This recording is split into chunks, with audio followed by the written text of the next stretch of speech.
Dracula रुका और मेरे बैग उसने नीचे रखे।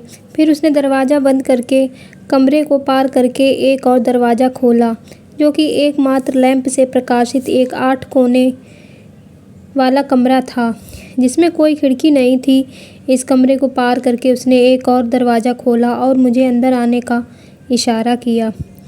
अंदर पहुंचकर मेरी खुशी का कोई ठिकाना नहीं रहा। यह एक विशाल शयन कक्ष था, जिसमें अलग से आतिशदान था। उसमें जलती हुई लकड़ियों की वजह से कमरा एकदम गर्म था। आग से निकलता धुआं विशाल चिमनी की वजह से कमरे में नहीं फैल रहा था। ड्रैकुला ने मेरा सामान वहीं छोड़ा और जाने से पहले मुझसे कहा, आपकी यात्रा के बाद आप तरोताज़ा होना चाहेंगे। बाथरूम वहाँ मौजूद है। यहाँ आपकी ज़रूरत का हर सामान उपलब्ध है और जब आप हाथ मुँह धोकर तरोताज़ा हो जाएं, तो पिछले कमरे में चले आइएगा।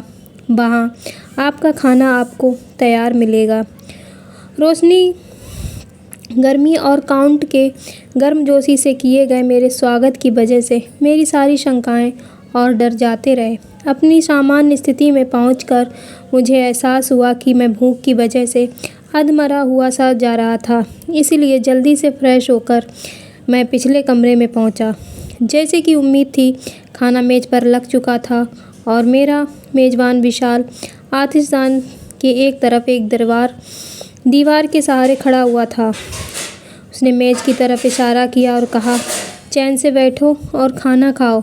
मैंने खाने में तुम्हारा साथ नहीं दे पाऊँगा क्योंकि मैंने डिनर कर लिया है और मुझे विश्वास है कि तुम इतनी छोटी सी बात को अपने दिल पर नहीं लोगे।